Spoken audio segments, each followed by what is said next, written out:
Additive property देख रहे हैं पॉइसन डिस्ट्रीब्यूशन के अंदर। अगर x1 आपका पॉइसन फॉलो कर रहा है parameter lambda 1 and x2 with parameter lambda 2 Poisson को फॉलो कर रहा है, तो हमें x1 प्लस x2 को देखना है। तो हमने क्या किया, moment generating function of x1 लिखा, moment generating function of x2 लिखा। Moment generating function of x1 plus x2 क्या हो जाएगा, ब्रेक हो जाएगा प्रोडक्ट में। अब ये देखिए e की पावर में है दोनों ही, तो बेस सेम रहे तो पावर क्या हो जाती है, ऐड हो जाएंगी। तो इसको इसमें हम क्या कर देंगे, ऐड कर देंगे। अब ऐड भी अगर हम कर रहे हैं तो ये कॉमन आ गया, lambda 1 plus lambda 2 et minus 1। तो इट मीन्स इसका भी मोमेंट जनरेटिंग फंक्शन कुछ उसी टाइप का बन गया, ई लैम्डा डैश लिख सकते हैं et माइनस 1। लैम्डा डैश क्या है, लैम्डा 1 प्लस लैम्डा 2, मतलब हम x1 प्लस x2 जो है वो इस तरीके का ही आया है, उसी फॉर्म का आया है। तो ये जो हमारे पास x1 प्लस x2 हमने लिया, ये भी पॉइसन को फॉलो करेगा, जिसका पैरामीटर क्या रहेगा, lambda dash which is lambda 1 plus lambda 2, सम में बन जाएगा। मतलब यहाँ पे कोई ऐसी रिस्ट्रिक्शन नहीं है, जैसे वहां पे तो हमने क्या कहा था कि दोनों की प्रोबेबिलिटी सेम रहनी चाहिए। अब यहाँ पे ऐसी रिस्ट्रिक्शन नहीं आई है कि दोनों लैम्डा सेम रहने चाहिए, पैरामीटर डिफरेंट होंगे तब भी बन जाएगा। इवन आप यहाँ पे n ले लीजिए, जनरलाइज कर दीजिए तो भी बन जाएगा। Summation xi is also Poisson distribution with parameter summation lambda, ये बन जाएगा आपके पास। अब आपसे मेरा एक क्वेश्चन है छोटा सा कि क्या आपके पास इनका डिफरेंस भी पॉइसन वेरिएट बनेगा? अगर x1 x2 पॉइसन वेरिएट है तो क्या x1 माइनस x2 भी पॉइसन वेरिएट को फॉलो करेगा?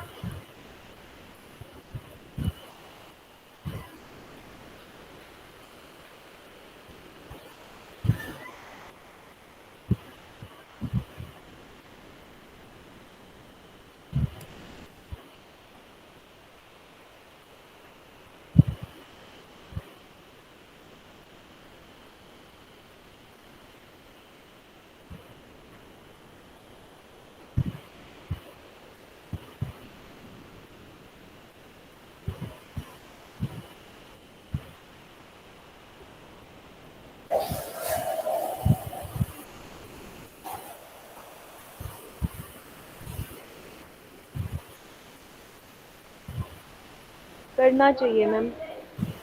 करना चाहिए। अगर करेगा तो फिर क्या रहेगा इसका, फिर बस यही चेंज आता होगा ये कि कह लैम्डा दोगे, नहीं करेगा। ऐसे होगा, लैम्डा 1 माइनस लैम्डा 2 पैरामीटर आएगा मतलब इसका। शीतल,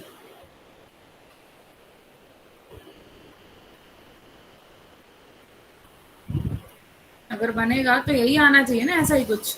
कौन बोल रहा था तुम में से? मैम मैं कह रही हाँ, थी कि अलका, नहीं बनेगा। नहीं बनेगा। देखो यस अगर मैम। आपने बना भी लिया तो इस टाइप का कुछ आएगा ना, अगर आप सोचो ऊपर वाले से कनेक्ट करके। लेकिन आप क्या बोलते हैं, जो भी पैरामीटर रहता है पॉइसन का वो ग्रेटर इक्वल टू 0 वैल्यू देता है। अब आपका यहाँ पे लैम्डा 1 ग्रेटर इक्वल टू 0 है, लैम्डा 2 ग्रेटर इक्वल टू 0, तो क्या गारंटी है कि ये भी ग्रेटर देन इक्वल टू 0 रहेगा? ये पैरामीटर ही नहीं बन सकता पॉइसन का, तो ये फॉलो ही कहाँ से करेगा? प्रॉब्लम तो आने वाली थी, ठीक है ना, प्रॉब्लम तो आनी थी यहाँ पे आपके पास, अगर आपने देखा है तो। और प्रॉब्लम क्या आएगी, थोड़ा सा अगर मैं आपको एक्सप्लेन करूँ, इसका ऊपर वाले मेथड से चले, ये तो चलो शॉर्ट ट्रिक हो गई कि अगर हमें पैरामीटर की वैल्यू पता है तो हम इससे बोल सकते थे कि पॉइसन को वेरिएट को फॉलो नहीं करेगा। लेकिन पूरा अगर हम सिंप्लीफाई करके देखें लॉन्ग मेथड से, हम निकालना चाह रहे हैं m of x1 minus x2 into T, moment genetic function of x1 minus x2 into T. क्या बनेगा, moment genetic function of x1। अभी हम इसको प्रोडक्ट में ब्रेक नहीं कर सकते, एडिशन प्रोडक्ट में ब्रेक होती है, तो इसको एडिशन में बना लो। अब ब्रेक कर सकते हैं m of x1 t into m of minus x2 into T. और ये नेगेटिव मैंने आपको चेंज करना बताया था, कैसे चेंज हो जाता है आपका, हम इसको ऊपर भी लेके जा सकते हैं माइनस को, माइनस टी में एक ही बात रहती है। तो ये बन गया आपका, कितना था आपका, ई की लैम्डा 1 ई टी माइनस 1, तो यही था ई की लैम्डा 1 ई टी माइनस 1। ये था आपका ई की लैम्डा 2, ई जो यहाँ पे होता है माइनस टी माइनस 1 आएगा पूरा। अब आप यहाँ पे अगर आप ऊपर ई सेम है तो बेस को अगर आप सेम रखते हुए पावर को ऐड करेंगे भी तो यहाँ पे अब ये कॉमन नहीं आ पाएगा, अगर कॉमन आ जाता तो बात बन जाती ना। तो x1 माइनस x2 डिफरेंस है, वो कभी भी पॉइसन वेरिएट हो ही नहीं सकता है। हल्का क्लियर हुआ है? Yes ma'am. ठीक है, पॉइसन वेरिएट हमेशा ही नॉन नेगेटिव रहता है, ध्यान रखना, ऑलवेज नॉन नेगेटिव रहेगा जो पैरामीटर होगा इसमें। अब एक क्वेश्चन हम काउंटर कर लेते हैं इसी का ही, जो हमने ऊपर किया था एडिशन वाला, क्या उसका कन्वर्स भी ट्रू है? कन्वर्स अगर हम बोलें कि अगर x1 प्लस x2 आपका पॉइसन वेरिएट को फॉलो करे लैम्डा 1 प्लस लैम्डा 2 से, और से x1 भी फॉलो करे लैम्डा 1 को, तो क्या आपका ये इम्प्लाई करेगा x1 follow Poisson variate with parameter lambda 2? Try कीजिए। मैम अगर x1 प्लस x2 जो है लैम्डा 1 लैम्डा 2 पैरामीटर पे है, तो lambda 1 plus lambda 2 greater than 0 हो जाएगा। हाँ, और x1 जो है वो लैम्डा 1 के कोरस्पॉन्डिंग है, तो लैम्डा 1 भी ग्रेटर देन 0 है। बिल्कुल लैम्डा 2 ग्रेटर देन 0 हो, ऐसा तो कोई जरूरी नहीं है। कोई जरूरी नहीं है ऐसा, आप यहाँ से कैसे मतलब बोल सकते हो? होने में तो हो भी सकता है ना, हाँ, हो भी पॉसिबिलिटी सकता तो भी है। दोनों है, पॉसिबिलिटी दोनों है, क्या पता ऑलवेज हो भी जाए यहाँ से। आप दो क्वांटिटी का सम ग्रेटर इक्वल टू 0 बनाना चाह रहे, जिसमें से एक पक्का ग्रेटर इक्वल टू 0 ऑलवेज रहेगी, ये ऑलवेज ग्रेटर इक्वल टू 0 रहेगी। अगर मैं इसको 0 ही ले लूं तो अब लैम्डा 2 की क्या पॉसिबिलिटी बच गई? लैम्डा 2 ग्रेटर इक्वल टू 0, ठीक है ना। तो केस तो ये बनेगा फॉर ऑल लैम्डा 1 के लिए सेटिस्फाई होना चाहिए, ठीक है। तो अगर आप इससे भी देखते हो तो फॉर ऑल लैम्डा 1 के लिए अगर हम देखें तो ये केस बना के हम कह सकते हैं कि लैम्डा 1 भी हमारा लैम्डा 2 के ग्रेटर इक्वल टू 0 हो सकता है। तो चलिए इसको बड़े मेथड से देख लेते हैं, जैसे कर रहे थे। तो यहाँ पे हमें क्या गिवन है आपके पास, अगर हम इसके कन्वर्स पे चले, हमें गिवन है कि x1 प्लस x2 फॉलो कर रहा है, तो m of x1 plus x2 t अगर मैं लिखूंगी, वो क्या आएगा आपका e की पावर जो पैरामीटर है आपका लैम्डा 1 प्लस लैम्डा 2 इंटू ई टी माइनस 1। अब ये गिवन हो गया आपके पास, गिवन है दैट इज, ठीक है, ये गिवन। और साथ में क्या गिवन है, x1 भी किसको फॉलो कर रहा है, लैम्डा 1 के साथ पॉइसन को, ई टी माइनस 1। अब हमें चाहिए है x2 के लिए, x2 के लिए है ना। तो यहाँ पे अगर हम फॉर्मूला अप्लाई करें, अप्लाई फॉर्मूला, कौन सा formula, M X one plus X two into T is equal to M X one T into M X two T. इसकी जगह तो मैं लिखूंगी ई की lambda 1 plus lambda 2 e T minus 1, इधर लिखूंगी मैं ई की लैम्डा 1 ई टी माइनस 1, इधर सिर्फ रहने दूंगी एम एक्स टू टी, यही रहने देंगे जो है, ठीक है ना। इसको कैसे चेंज करें, जो है वो तो है ही।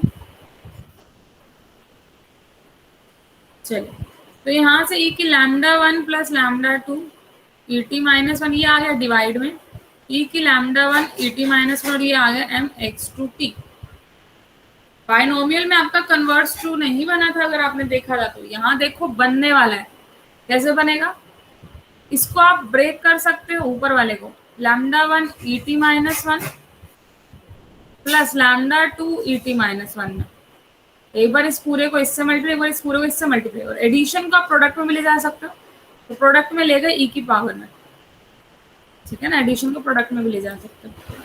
तो इसकी वैल्यू बाय में आपकी चल रही थी, यहाँ पे बाय में आपका चल रहा है ई की लैम्डा 1 ई टी माइनस 1, और ये बन गया एम एक्स टू टी। ये इससे कैंसिल हो गया, आपका आंसर आ चुका है, उसी फॉर्म का आया है जिस फॉर्म का हमें चाहिए था, जो फॉलो कर रहा है पॉइसन वेरिएट लैम्डा 2 के साथ पैरामीटर। तो कन्वर्स तो ट्रू है एडिटिव प्रॉपर्टी का, लेकिन डिफरेंस प्रॉपर्टी हम इसे नहीं बना सकते हैं। क्लियर हुआ है? ठीक है। तो अब एक बहुत ही ध्यान से चीज मुझे थोड़ा सा बताओ ऑब्जर्व करके, अगर हम क्वेश्चन की तरफ जाएंगे, क्वेश्चन की तरफ अगर हम जाते हैं, तो वहां पे लैम्डा आप कैसे पहचानोगे कि लैम्डा क्या है, आप लैम्डा से समझे क्या है। जैसे कल हम एग्जांपल दे रहे थे, number of accident in a particular area, तो यहाँ आप लैम्डा किसको बोलना चाहेंगे, या नंबर ऑफ डिफेक्टिव आइटम्स, या इसी को हम लैम्डा बोल रहे हैं? मैम उनका मीन लेंगे ना। हाँ, लैम्डा कहते हैं mean number of defective items. Lambda आपने देखा था तो आपका मीन निकला था, ठीक है ना, मीन की वैल्यू लैम्डा थी। तो हमेशा ध्यान रखना मीन को कहीं ना कहीं लैम्डा बोलेंगे। उनकी ऑन एन एवरेज, एवरेज देखेंगे आप। एवरेज कैसे निकालते हैं आप, ऊपर टोटल बाय में, नो सॉरी, ऊपर आप उनका रख सकते हैं जो सम आएगा बाय में एन, जैसे अभी हम देखेंगे भी। जैसे फर्स्ट क्वेश्चन की तरफ ही बढ़ते हैं। सबके पास बुक होगी वीके कपूर की, चाहे नहीं तो मैं लिख रही हूँ यहाँ पे, यहाँ से भी देख सकते हैं। कोशिश करो बुक खोल ही लो तो ज्यादा बेटर है।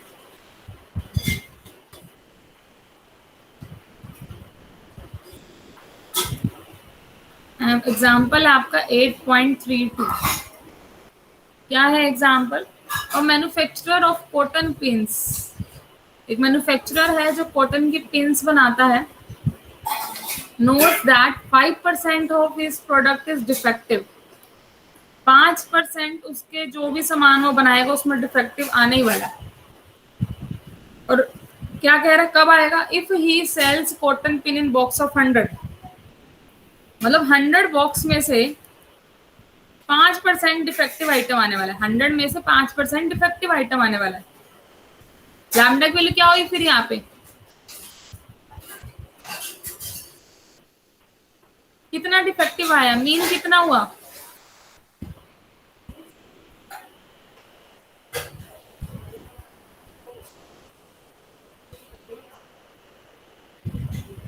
बताओ क्या बोला है आपने, 100 में से 5% डिफेक्टिव आने वाला है। ऊपर फेवरेबल 5% डिफेक्टिव, आउट ऑफ किसका निकाल रहा है, 100 का। तो 5% ऑफ 100, एक तरीके से हम ऐसे भी बोल सकते थे कि हर एक बॉक्स में 5 आइटम डिफेक्टिव हो सकती है। ऑन एन एवरेज देखो ना मैं कि एक बॉक्स में कितने डिफेक्टिव होंगे, ये तो देखना चाह रहे हैं। 100 बॉक्स में 5% डिफेक्टिव है तो एक बॉक्स में कितनी होंगी, मीन ही तो निकाल रहा। मीन का मीनिंग क्या होता है कि हर एक में डिवीजन कर देना, ईच एंड एवरी वन में डिवाइड कर देना किसी चीज को। हम देखना चाह रहे हैं कि एक बॉक्स में कितनी होगी, तो कैसे निकालोगे, अगर 100 बॉक्स में आपके 5% डिफेक्टिव है तो एक बॉक्स में कितनी आ गई। अगर हम यहाँ से कनेक्ट करें, हमें वो चाहिए, मीन रेट चाहिए उसका, ये तो आएगा आपका क्या, आउट ऑफ दैट। मीन निकालने के लिए हमें इसको उल्टा लेना पड़ेगा, ऊपर 100 मल्टीप्लाई करना पड़ेगा, क्योंकि अभी तो 5% है ना, ठीक है, 5% ऑफ 100। या फिर इसको अलग टेक्निक से हैंडल कर सकते हैं। किस टेक्निक से हैंडल कर सकते हैं, थोड़ा सा सोचो अब इसे। आपको एक लैम्डा हमने बताया था, लैम्डा हम किसको लेते हैं, एन इंटू पी को, एनपी, एनपी, तो वहां से निकाल लो सीधा ही। ये अगर कंफ्यूजिंग है आपके लिए, यहाँ से निकालो। आपको यहाँ दिख रहा है एन कितना है, टोटल नंबर ऑफ बॉक्सेस है 100, कितनी प्रोबेबिलिटी है उसमें डिफेक्टिव आने की, 5%, मतलब 0.05 हम बोल सकते हैं। तो एन की वैल्यू हो गई 100, पी की value 0.05, that will give you 5। तो लैम्डा की वैल्यू 5 है। तो यहाँ से आप 5 किस चीज को समझ रहे हैं, हम 5 इस चीज को समझ रहे हैं कि हर एक बॉक्स में 5 आपकी पिंस डिफेक्टिव हो सकती हैं। ऑन एन मीन, मीन देख रहे हैं हम, ठीक है। तो हम ये देखना चाह रहे हैं कि 5% आपका डिफेक्टिव आइटम है। चलिए अब इसके बाद अगर हम आगे देखें, आगे क्या बोला इसने, guarantees that not more than 10 pins will be defective. अब देखो क्या गारंटी दे रहे हैं कि 10 से ज्यादा पिन डिफेक्टिव नहीं मिलेगी आपको, ये गारंटी भी दे दी उसने। उन जो आपने लिए हैं 10 से ज्यादा पिन डिफेक्टिव नहीं मिलेगी आपको, गारंटी दी जा रही है कि अगर आप एक कॉटन पिन को खोलेंगे तो उसमें 10 से ज्यादा डिफेक्टिव पिन नहीं आने वाली है। इट मीन से क्या बोलना चाह रहा है आपको, जो प्रोबेबिलिटी आप निकालते हो पॉइजन वेरिएबल के लिए, नंबर ऑफ पिंस, पॉइजन किसको रिप्रेजेंट करे, नंबर ऑफ डिफेक्टिव पिंस। जो रैंडम वेरिएबल यहाँ पे बना है that is number of defective pins. और जो रैंडम वेरिएबल किसको फॉलो कर रहा है, follow Poisson variate with mean 5। ये तो समझ ही गया। अब आपको बताना है कि जो नंबर ऑफ डिफेक्टिव पिन है ये 10 से ज्यादा ना हो, मतलब probability of x is equal to x जो हो आपके पास वो 10 से ज्यादा अगर हो जाएंगी तो फेल हो जाएगा वो, यही मतलब हुआ ना, 10 से ज्यादा डिफेक्टिव नहीं होनी चाहिए। अगर 10 से ज्यादा डिफेक्टिव हो तो क्या हो जाएगा, फेल। उन्होंने पूछा भी यही है, probability that a box will fail to meet the guaranteed quality. वो प्रोबेबिलिटी निकालो कि बॉक्स फेल हो जाएगा अपनी गारंटी क्वालिटी को मीट करने के लिए। उसने गारंटी ये दी कि एक बॉक्स में 10 पिन से ज्यादा डिफेक्टिव नहीं होंगी। ऑन एन एवरेज आपकी 5 पिन हर बॉक्स में डिफेक्टिव आई हैं, ऑन एन एवरेज आई है वो, लेकिन वो एवरेज मतलब ये नहीं होता कि आपको हर बॉक्स में 5-5 पिन डिफेक्टिव मिलेंगी। हो सकता है किसी में आपको 10 मिल जाए, किसी में आपको 0 मिल जाए, ऐसा भी हो सकता है। तो आपको वो केस बताना है यहाँ पे कि वो अपनी गारंटी को, जो उसने बताई है कि गारंटी है मेरी, उसको फेल हो जाए। फेल हो जाए मतलब आपका नंबर ऑफ डिफेक्टिव पिन्स जो है इन अ बॉक्स वो ग्रेटर देन क्या हो जाए, 10 हो जाए। मतलब probability of x is equal to x is greater than 10, ये आपको यहाँ पे निकालना है। तो लगा दीजिए फॉर्मूला। फॉर्मूला क्या बनेगा इसका, e की माइनस लैम्डा, लैम्डा की power x by x factorial greater than 10 आना चाहिए आपका।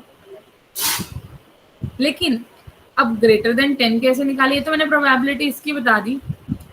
क्या हम इसके अंदर इसको निकालने के लिए ग्रेटर देन 10 मतलब आपको वो सारी वैल्यूज चाहिए अब x की।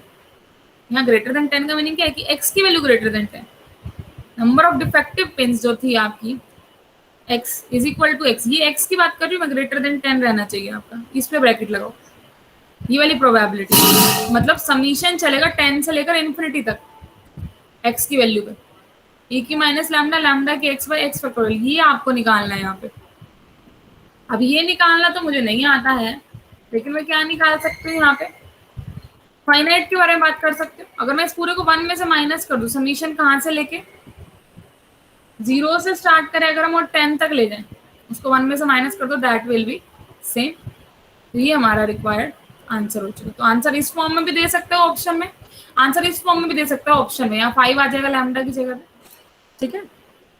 तो आंसर दोनों में से किसी भी फॉर्म में हो सकता है ऑप्शन में, आइदर फर्स्ट और सेकंड। क्लियर हुआ है, क्वेश्चन का मीनिंग कुछ समझ आया है कि क्या मतलब होता है। लैम्डा हमेशा मीन होगा नंबर ऑफ डिफेक्टिव पिन्स की एक बॉक्स में कितने defective pins on an average हो सकती हैं। एक पर्टिकुलर के लिए बात करते हैं, जो एक्स यहाँ रैंडम वेरिएबल है वो एक बॉक्स में बात कर रहे हैं क्योंकि उसने गारंटी की बात करी है। तो गारंटी तो आप पर बॉक्स के अकॉर्डिंग ही देंगे ना, ऐसा नहीं कि पूरे प्रोडक्ट की गारंटी दोगे। जब भी गारंटी बताते हैं ऑन एन आइटम होती है हमेशा, किसी एक सिंगल आइटम पे। तो वही बात चल रही है यहाँ पे। किसी को कोई डाउट है तो पूछ लो, क्योंकि ऐसे ऐसे क्वेश्चन अभी हम और करेंगे 2-3, ताकि और क्लैरिटी आए। थोड़ा सा इनसे टिपिकल करेंगे, बहुत ही सिंपल क्वेश्चन था आपका। टिक कर लो आपको कौन कौन से क्वेश्चन सेल्फ ट्राई भी करने, अगर कोई डाउट आता है तो पूछ लेना मुझसे।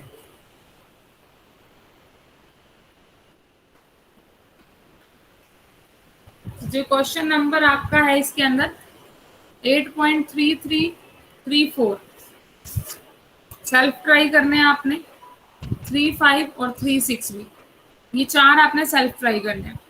37 अभी मैं आपको कराऊंगी, 38 आपने खुद ट्राई करना है, 37 कराऊंगी मैं, ठीक है। 38 आपको खुद ट्राई करना है, 39 भी मैं कराऊंगी आपको, ठीक है। 39 मैं खुद कराऊंगी, 40, 41, 42, 43 ये आपको खुद करने हैं। 40, 41, 42, 43 ये सेल्फ ट्राई करना है। फिर 44 वाला मैं आपको अभी कराऊंगी आज ही। इसके बाद आपको 45 भी ट्राई करना है, सिर्फ 45 तक आपको ट्राई करना है इसके अंदर मेनली, बाकी सारे आपको इसके अंदर ट्राई करने की नीड नहीं है। और एक 52 भी डिस्कस करेंगे हम, ये हम डिस्कस करेंगे अभी 52। तो ये क्वेश्चंस हैं जो आपके पॉइसन से आपको करने हैं।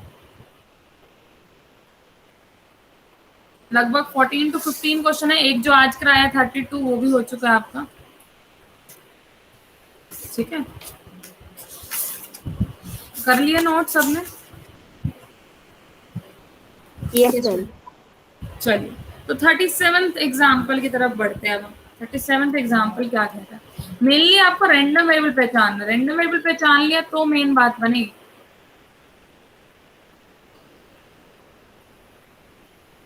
थर्टी सेवन क्या है, in a book of 520 pages, एक बुक है आपके पास, एक बुक जिसके अंदर कितने पेजेस हैं, 520 पेजेस हैं। उसमें कह रहा है 390 टाइपोग्राफिकल एरर अकर। बुक के सभी पेजेस में मिला के जो एरर्स आए हैं ना, वो 390 आए हैं। 390 टाइप करने में 390 एरर्स हो गए, मिस्टेक हो गई, उससे मिस प्रिंटिंग हो गई है, कुछ ये कह सकते हैं। एज्यूमिंग पॉइसन लॉ, इसने ऑलरेडी बोल दिया कि एज्यूम कर लो पॉइसन लॉ को। वैसे भी हम करेंगे क्योंकि हम एरर्स काउंट कर रहे हैं, गलतियां कम से कम गलतियां होंगी पूरी बुक में, ऐसा तो है नहीं बहुत सारी होगी होंगी। For the number of errors पर पेज, तो इसने एक्स रैंडम वेरिएबल क्या लिया है, नंबर ऑफ एरर पर पेज को लिया है, पर page. Find the probability that a random sample of 5 pages, कह रहे उसकी प्रोबेबिलिटी निकालो कि 5 पेजेस में कोई भी गलती ना आए। Random sample of 5 pages will have no error मतलब probability of x is equal to 0 निकालनी है आपको, लेकिन probability of x is equal to 0 आपकी पर पेज की आएगी ना, क्योंकि हमने x रैंडम माना नंबर ऑफ एरर पर पेज, तो ये एक सिंगल पेज की आई है। पहले पेज में नो एरर की हो गई, दूसरे पेज में भी यही बनेगी नो एरर की, तीसरे पेज में भी नो एरर की यही बनेगी, चौथे में भी नो एरर के लिए यही बनेगी, और पांचवें में भी नो एरर के लिए यही बनेगी। तो हम क्या कर देंगे, आंसर निकालने के लिए फाइनल इसी की पावर क्या कर देंगे, 5 कर देंगे, है ना, सेम ही तो आना। तो 5 और मल्टीप्लाई करने से अच्छा है कि पावर 5 लिख देते हैं। तो x इज इक्वल टू 0 निकालने के लिए आपको लैम्डा की वैल्यू भी चाहिए। तो मुझे बताओ यहाँ पे लैम्डा की वैल्यू क्या निकल के आएगी। लैम्डा क्या होता है, मीन होता है, mean number of error. Single page में हम निकालें अगर, मीन नंबर ऑफ एरर कितने निकलेंगे आपके, 520 पेजेस थे आपकी बुक में, 390 एरर आए हैं, तो एक पेज में कितने एरर हो सकते हैं, ऑन एन एवरेज हम निकाल रहे हैं, मीन निकाल रहे हैं। क्या करूं, ऊपर फेवरेबल कितने एरर पॉसिबल है, नीचे टोटल किस में से निकाल रहे हो, 520 में से, ये क्या आ गया आपका मीन आ गया यहाँ पे। क्लियर है ना ये, यस मैम। यहाँ पे n इंटू पी से करते तो बताओ n और p की क्या आंसर आता,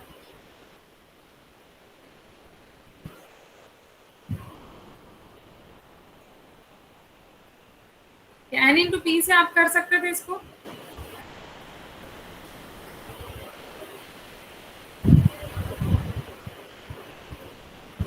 अगर ये पिछले क्वेश्चन से अगर हम कनेक्ट करें, p का वहां क्या मीनिंग था, प्रोबेबिलिटी ऑफ डिफेक्टिव पिंस, तो यहाँ पे होगा प्रोबेबिलिटी ऑफ एरर, p हो जाएगा प्रोबेबिलिटी ऑफ एरर्स को आप देखेंगे इन ऑल 520 पेजेस। तो क्या है, हम आप चांसेस निकाल पा रहे हैं एरर के, कितने चांसेस आएंगे,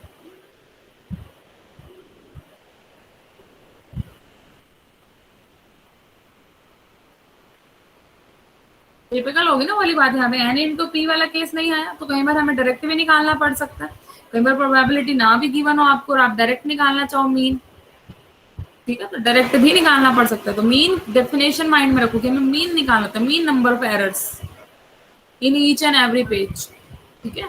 तो अगर हम देखेंगे टोटल 520 पेजेस थे, आपको एक पेज में एरर निकालना है, तो ऊपर फेवरेबल एरर्स, नीचे टोटल पेजेस, आपका क्या निकल आया, मीन नंबर ऑफ एरर्स आ चुके हैं, ठीक है। Average number of typological error पर पेज का आ चुका आपके पास।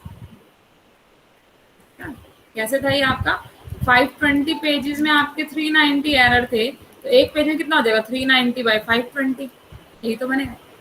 तो एक पेज का एरर आया आपके पास, हमें चाहिए नो एरर, तो एक पेज में नो एरर का आपका बन गया फॉर्मूला e की माइनस लैम्डा, लैम्डा की power x by x factorial होता है, x की वैल्यू सिर्फ 0 लेनी है, यहाँ 0 यहाँ 0, लैम्डा की 0 1, ये भी 1, तो e की पावर माइनस लैम्डा की पावर 5, और लैम्डा की वैल्यू कितनी निकल के आई है आपकी, जो भी निकल के आई है उसको वैल्यूएट कर लेना, उसकी power 5, that is your final answer. हो जाएगा, समझ आया। Yes ma'am. 39 बहुत ही इंटरेस्टिंग क्वेश्चन है, उसमें एक ही क्वेश्चन में दो तरीके से अलग अलग चीजें पूछी हुई हैं। एक बार वो लेटर के बारे में बात कर रहे हैं, एक बार वो मिस्टेक के बारे में बात कर रहे हैं, तो देखते हैं दो अलग अलग तरीके के रैंडम वेरिएबल चल रहे हैं वहां पे आपके पास, और दोनों ही पॉइसन को फॉलो कर रहे हैं, दोनों एक ही क्वेश्चन में दे दिए आपको कंफ्यूज करने के। तो एक बार स्टेटमेंट रीड करो खुद से 39 की, फिर मैं स्टार्ट करूंगी 39।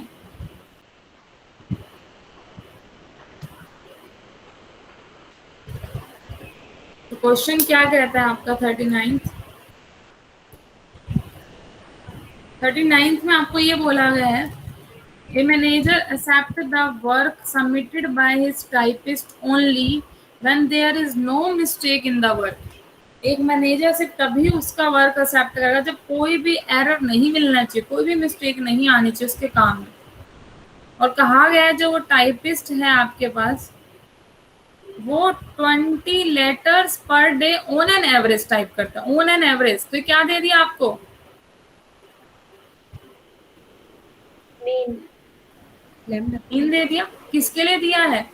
पर डे लेटर्स कितने टाइप कर रहे हो, नंबर ऑफ लेटर्स। यहाँ रैंडम वेरिएबल पहला कौन सा चल रहा है? नंबर ऑफ लेटर्स के बारे में बात हो रही है अभी, ठीक है ना। अगर हम बात करें, जैसे हम पीछे निकाल रहे थे कि हमने एवरेज नंबर ऑफ एरर्स निकाले थे, तो वहां पे नंबर ऑफ एरर आपका रैंडम वेरिएबल था। एवरेज नंबर ऑफ आपने डिफेक्टिव पिन्स निकाली थी, तो वहां पे डिफेक्टिव पिन आपका रैंडम वेरिएबल था। तो यहाँ पे अगर आप लैम्डा इसको बोल रहे हैं तो आपने यहाँ पे रैंडम वेरिएबल क्या माना है? नंबर ऑफ लेटर्स को, ठीक है ना। आपने फिर रैंडम वेरिएबल इसको माना है। तो यहाँ पे अगर आप लैम्डा 20 ले, लैम्डा 20 आप कब ले रहे हैं? जब आपका number of letters random variable है। क्या बोला इसने? Type 20 letters per day of about 200 words each. उस लेटर के अंदर हर एक लेटर में 200 वर्ड हुआ करते हैं। ये भी इसने बोल दिया आगे कि हर एक लेटर में 200 वर्ड्स हैं। एक लेटर में 200 वर्ड्स हैं हर एक में। Find the chance of her making a mistake, chance निकालना है making a mistake if less than 1% of the letter submitted by her are rejected. क्या कहना चाह रहा है कि वो प्रोबेबिलिटी निकालिए कि वो मिस्टेक करेगा। मिस्टेक करेगा मतलब उसके लेटर क्या हो जाएंगे? रिजेक्ट हो जाएंगे। अगर उसने मिस्टेक करी तो मतलब क्या हो रहा है? रिजेक्ट हो रहे हैं उसके, है ना। मिस्टेक करना मतलब रिजेक्ट होना। तो चांसेस निकालने आपको लेटर रिजेक्टेड के, मतलब यहाँ पे लिख सकते हैं x number of letters rejected की बात कर सकते हैं। मेन जो हमारा फोकस है that is on letter rejected, ठीक है। तो यहाँ से आगे चलते हैं। क्या बोला है इसने कि यहाँ पे अगर आप ये बोल रहे हैं if less than 1% of letter rejected, ठीक है ना। मतलब अगर लेस देन 1% लेटर रिजेक्टेड हो रहे हैं तो एक्सेप्ट कितने हो रहे हैं? मोर देन 99% अच्छा एक्सेप्टेड होंगे, है ना। तो यहाँ से क्या बना आपकी सेंस? प्रोबेबिलिटी ऑफ एक्सेप्ट कब होंगे? जब नो मिस्टेक।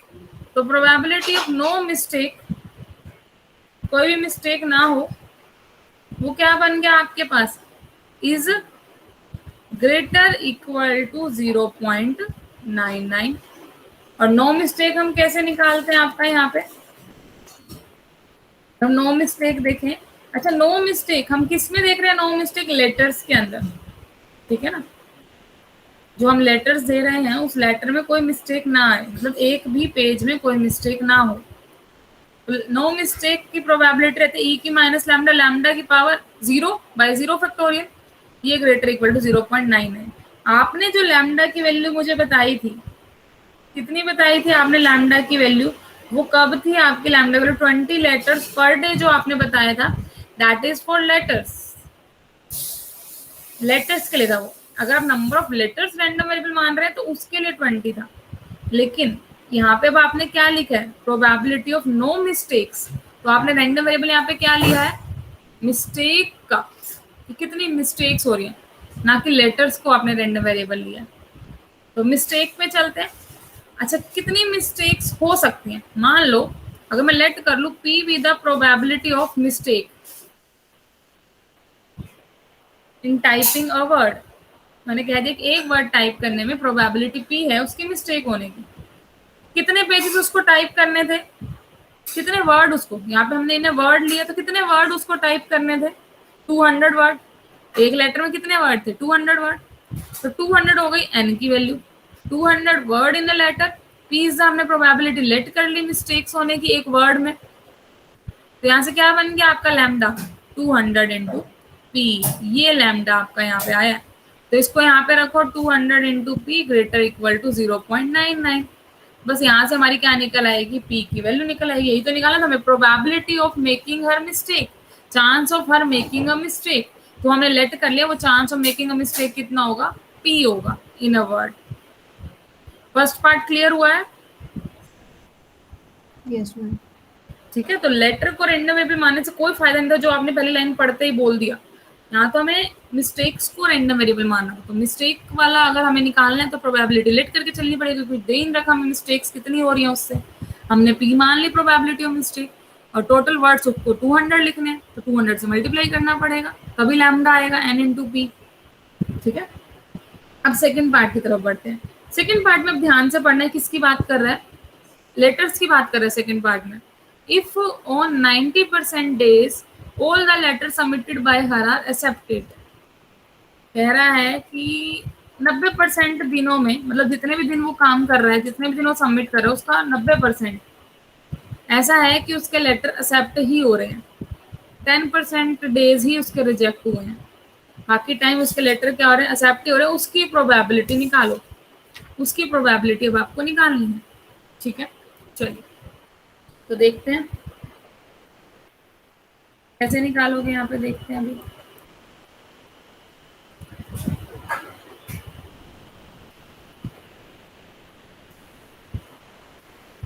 एक सेकंड भाई, हैंग हो गया।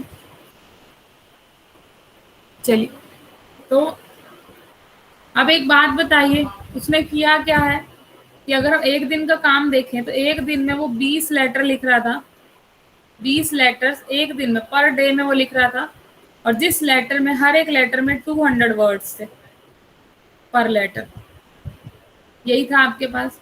मतलब जो सारे के सारे उसके एक्सेप्ट होने चाहिए, हम ये चाह रहे हैं कि जितना भी लिख रहा है काम वो सारा एक्सेप्ट हो, और एक्सेप्ट हो उसकी प्रोबेबिलिटी होनी चाहिए आपके पास 90%। जितना भी काम कर रहा है सारा एक्सेप्ट हो, उसकी प्रोबेबिलिटी 90% होनी चाहिए, मतलब कोई मिस्टेक ना आए। किसमें मिस्टेक ना आए, वो क्या काम कर रहा है, कितना काम कर रहा है बताओ। अब देयर इज नो मिस्टेक की अगर मैं देखूं, बात करूं, एन की वैल्यू कितनी है, कितने वर्ड उसने लिखे हैं एक दिन में। अब हम दिन पे आ चुके हैं ना, इसका डेज का वर्क देखना चाह रहे हैं हम।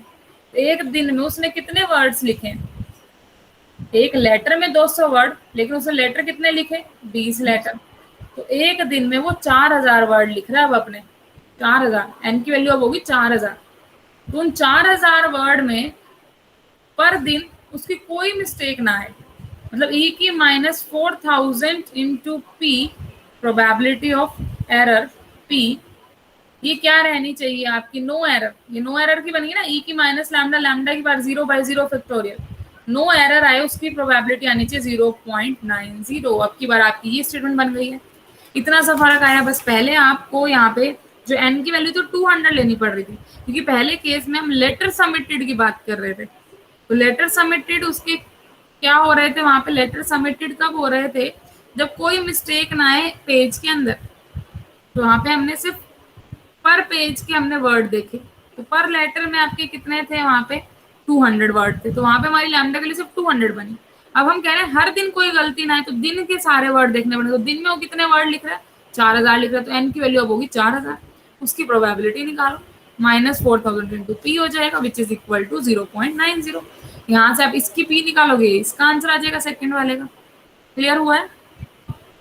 थोड़ा सा लॉजिकल क्वेश्चन है, ध्यान से दोबारा पढ़ना एक बार खुद से भी, ताकि क्लियर हो ये वाली चीजें कि हम क्या चाह क्या रहे हैं, कैसे होंगे ये काम। जितनी प्रैक्टिस करोगे सारे क्वेश्चन को उतने माइंड में क्लियर होंगे, और फिर खुद के एक नोट्स बनाना कि हम किस चीज को लैम्डा ले रहे हैं, लैम्डा निकल कैसे रहा है, एन और पी यहाँ पे क्या रोल प्ले कर रहे हैं। ये 3 बातों के तुमने मुझे कल आंसर देने हैं कि लैम्डा का क्या लेना देना है क्वेश्चन के अंदर, एन और पी का रोल क्या है वहां पे, किस तरीके से काम चल रहा है, एनालाइज करना है आज आपको इसको। चलिए नेक्स्ट की तरफ बढ़ते हैं। नेक्स्ट है 8.44, थोड़ा सा अलग क्वेश्चन है। इस टाइप के क्वेश्चन आपके पेपर में मिल सकते हैं, इस टाइप के क्वेश्चन जो इससे नेक्स्ट करेंगे वो भी, और ये वाला भी मिल सकता है। पूछना क्या चाह रहा है ये आपसे, चलो मुझे अब डायरेक्ट आंसर देना, इतना बड़ा बड़ा करने की नीड नहीं है। एक्स भी आपका इंडिपेंडेंट पॉइजन वेरिएट है विद मीन लैम्डा 1, मतलब पैरामीटर बन गया। वाई भी independent Poisson variable with mean lambda 2। तो आपको प्रोबेबिलिटी निकालनी है, वो प्रोबेबिलिटी बताओ कि x plus Y is equal to के होगा। के कोई भी फिक्स नंबर कह सकते हैं हम, x प्लस वाई के आएगा। इसकी प्रोबेबिलिटी बताओ क्या होएगी आपके पास।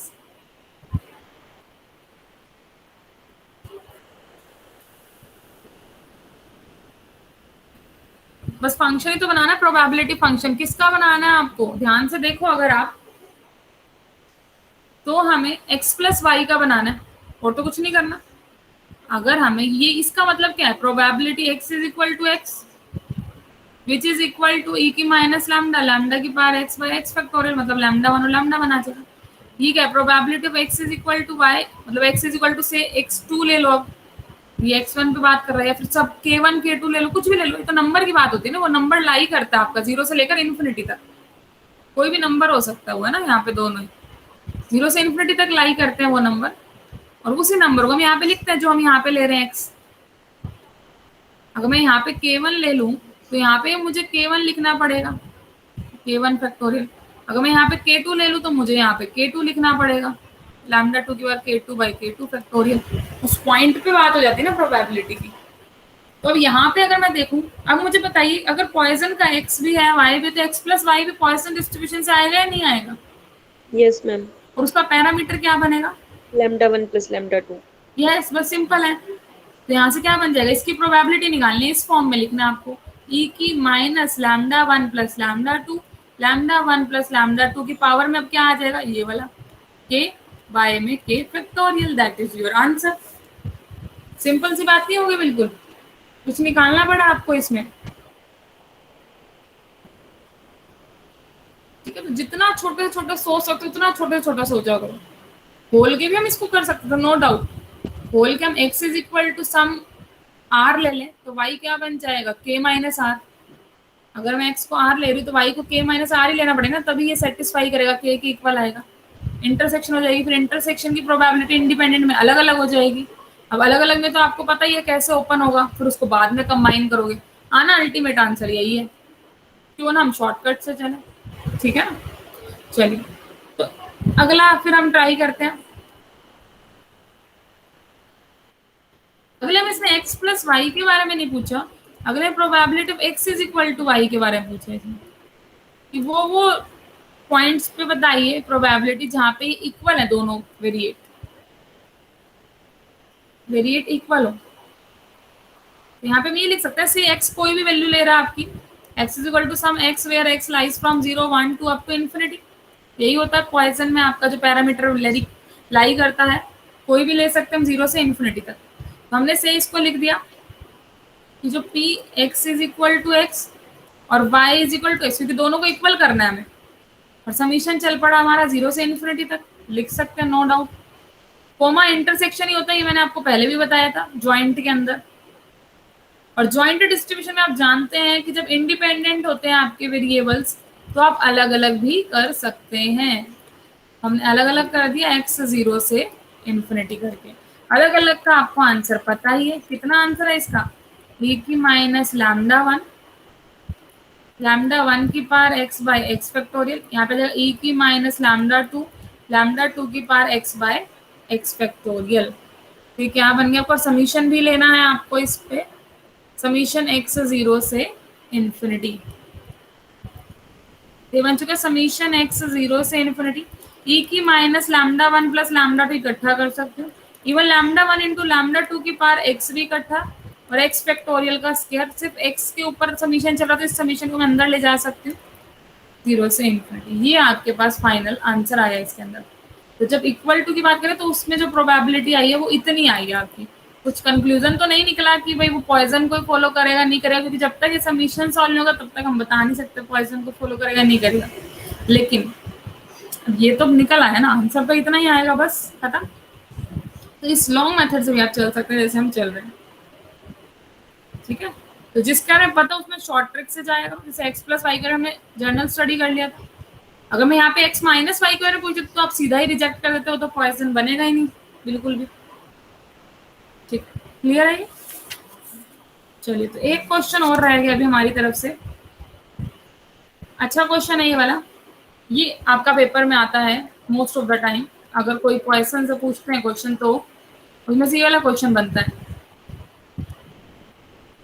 क्या क्वेश्चन है कि अगर x और y आपके इंडिपेंडेंट पॉइसन वेरिएट है, पॉइसन को फॉलो कर रहे हैं, दोनों ही इंडिपेंडेंट है, इंडिपेंडेंट पॉइसन वेरिएट, तो आपको बताना है कंडीशनल डिस्ट्रीब्यूशन। कंडीशनल डिस्ट्रीब्यूशन बताना है x by x plus y का किसको फॉलो करेगा, किस डिस्ट्रीब्यूशन को फॉलो करेगा, x by x plus y, x given x plus y किसको फॉलो करेगा, ये आपको बताना है। एक बात तो हमें पता है कि अगर x भी पॉइसन है, y भी अगर पॉइसन है, तो x प्लस वाई भी कहाँ से बनेगा, पॉइसन से ही बनेगा। उसका पैरामीटर कितना रहेगा, अगर से मैंने x का पैरामीटर ले लिया लैम्डा और y का पैरामीटर से मैंने म्यू ले लिया, तो x प्लस वाई का पैरामीटर क्या बनेगा, लैम्डा प्लस म्यू। क्लियर है ये? तो अब हमें निकालना है प्रोबेबिलिटी इस बात की, x by x plus y, ये निकालना है। तो ये हम यहाँ पे कैसे निकालेंगे कि से x is equal to some x या r ले लो सम, और x प्लस वाई से हमने n ले लिया। ब्रेक ही तो करना है हमें दो अलग अलग पॉइंट्स के लिए, तो ब्रेक कर दिया हमने। अलग अलग भी हो सकता है, सेम भी ले सकते थे हम, सेम क्यों ले, पर्टिकुलर क्यों लेके चले, हम अलग लेंगे। अब इसको खोलते कैसे हो आप, probability of a by b क्या होती है आपके पास, probability of a intersection b by probability of b। तो यहाँ पे क्या बन जाएगा, x is equal to r intersection x plus Y is equal to n divided by probability of x plus Y is equal to n, यही आएगा आपके पास। अब अगर आप x को r बोल रहे हैं तो y की वैल्यू कितनी निकल आएगी इंटरसेक्शन में, x को यहाँ पे r रख के देखो, एक अगर आप यहाँ पे x को r रखोगे तो y कितना आ जाएगा, n माइनस r। तो इंटरसेक्शन कर दिया हमने दोनों का इकट्ठे, ये बन गया आपका probability of x is equal to r, y is equal to n minus r, और डिवाइडेड में चल रहा है आपका x plus Y is equal to n।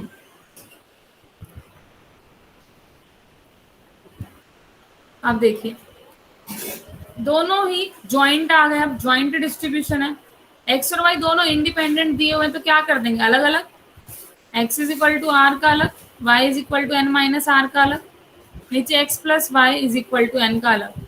ये आपका पॉइसन को फॉलो कर रहा था विद पैरामीटर लैम्डा लिया था हमने, तो ये बन गया e की माइनस लैम्डा, लैम्डा की r बाय r फैक्टोरियल। ये भी पॉइसन को फॉलो कर रहा था विद पैरामीटर हमने क्या लिया था, म्यू, तो e की माइनस म्यू, म्यू की पावर जो ये वाला पॉइंट है n माइनस आर, बाय में n माइनस आर का फैक्टोरियल, यही आएगा। और बाय वाला सम भी पॉइसन को ही फॉलो करेगा, ये भी बताया था अभी आपको।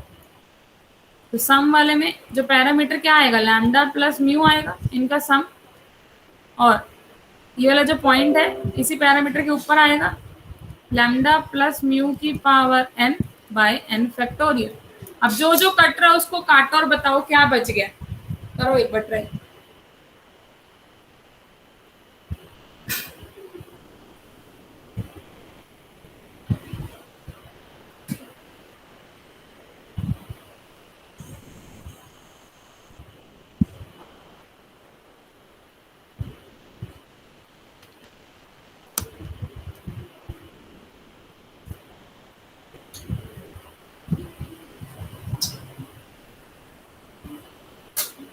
यस किया कैंसिल, लैम्डा और म्यू वाली टर्म देखो ई में है, जो ई की पावर उतनी ऊपर है जितनी नीचे है, ये तो सीधा ही कट जाएगा।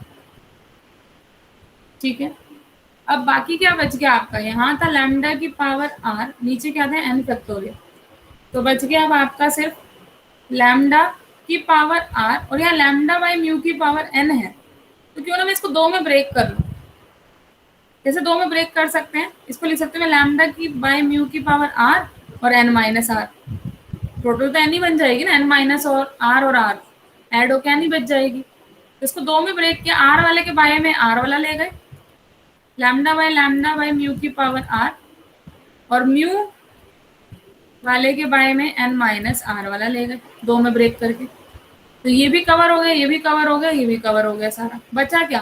फैक्टोरियल वाली टर्म बच गई। कितनी है फैक्टोरियल वाली टर्म? अगर हम देखें n फैक्टोरियल ऊपर जाएगा, नीचे r factorial n minus r का फैक्टोरियल, ये आपके पास बन चुका है। तो क्या बना है आपके पास? अगर हम ध्यान से देखें, एक सेकेंड भाई, ध्यान से देखो अगर आप, तो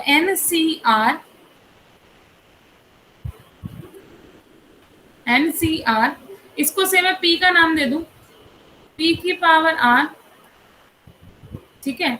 और ये क्या है?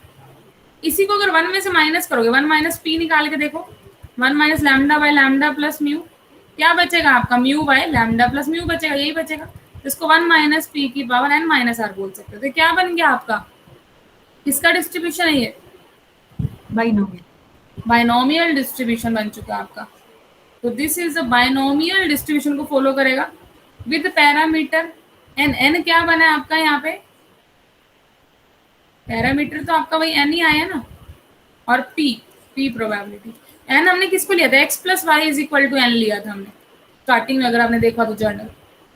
जो कंडीशनल डिस्ट्रीब्यूशन गिवन वाला था आपका, conditional distribution of x given x plus Y is equal to n, एक बायनोमियल डिस्ट्रीब्यूशन बनेगा with parameter n, and p की वैल्यू क्या बनेगी यहाँ पे? Lambda by lambda plus mu.